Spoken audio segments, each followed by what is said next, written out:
Hello friends, welcome to the aroma eats. இன்னைக்கு நம்ம சேனலில் ஒரு சூப்பரான ஸ்நாக்ஸ் ரெசிபி தான் பார்க்க போகிறோம்.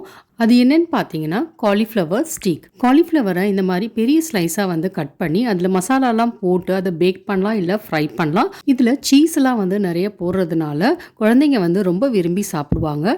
இந்த ரெசிபி எப்படி செய்யலான்னு பார்க்கறதுக்கு முன்னாடி நம்ம சேனலுக்கு இப்போ தான் ஃபஸ்ட் டைம் வரீங்கன்னா கண்டிப்பாக வந்து சேனலை சப்ஸ்கிரைப் பண்ணிக்கோங்க. நோட்டிஃபிகேஷனுக்கு பெல் ஐக்கானையும் கிளிக் பண்ணிக்கோங்க. இந்த ரெசிபி செய்கிறதுக்கு ஒரு முழு காலிஃப்ளவர் எடுத்துக்கோங்க. இதை வந்து நல்லா கழுவிட்டு அதுக்கப்புறம் யூஸ் பண்ணுங்கள்.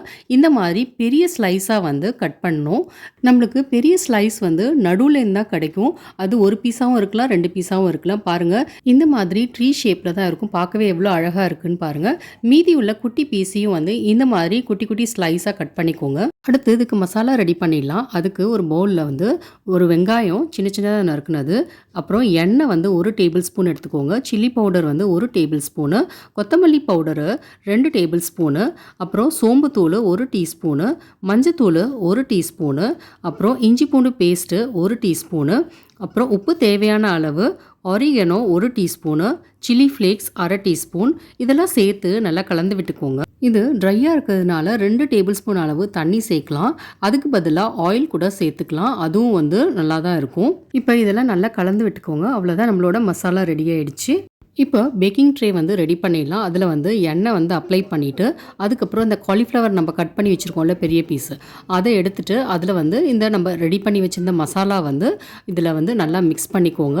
அது 2 சைடும் வந்து நல்லா கோட் ஆகணும். அந்த மாதிரி வந்து இதை மிக்ஸ் பண்ணிக்கோங்க. அப்போ தான் வந்து உள்ளார வரைக்கும் போகும். ஏன்னா பீஸ் வந்து பெருசாக இருக்குல்ல, அதனால வந்து மசாலா உள்ளார போகாது. அதனால் எல்லா இடத்துலையும் வந்து ஸ்ப்ரெட் பண்ணி விட்டுக்கோங்க.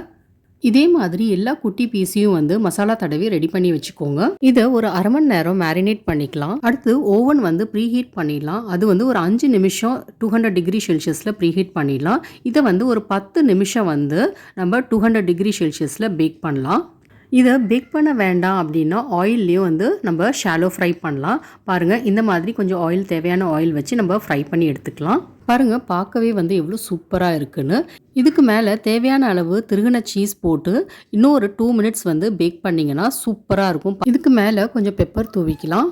இதே மாதிரி நம்ம சின்ன சின்னதாக கட் பண்ண அந்த காலிஃப்ளவர் ஸ்டீக்ஸ் இருக்குல்ல, அதுலேயும் வந்து சீஸ் துருவி பெப்பர் தூவி நம்ம கார்னிஷ் பண்ணிடலாம். அவ்வளோதான், நம்மளோட சூப்பரான காலிஃப்ளவர் ஸ்டீக் ரெடி ஆயிடுச்சு.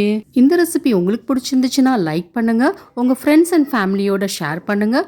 வீட்டில் ட்ரை பண்ணி பார்த்துட்டு எப்படி வந்துச்சுன்னு கண்டிப்பாக கமெண்ட் பண்ணுங்கள். என்னோட சேனலை இது வரைக்கும் சப்ஸ்கிரைப் பண்ணலன்னா சப்ஸ்கிரைப் பண்ணிக்கோங்க. நோட்டிஃபிகேஷனுக்கு பெல் ஐக்கானையும் கிளிக் பண்ணிக்கோங்க. தேங்க்யூ.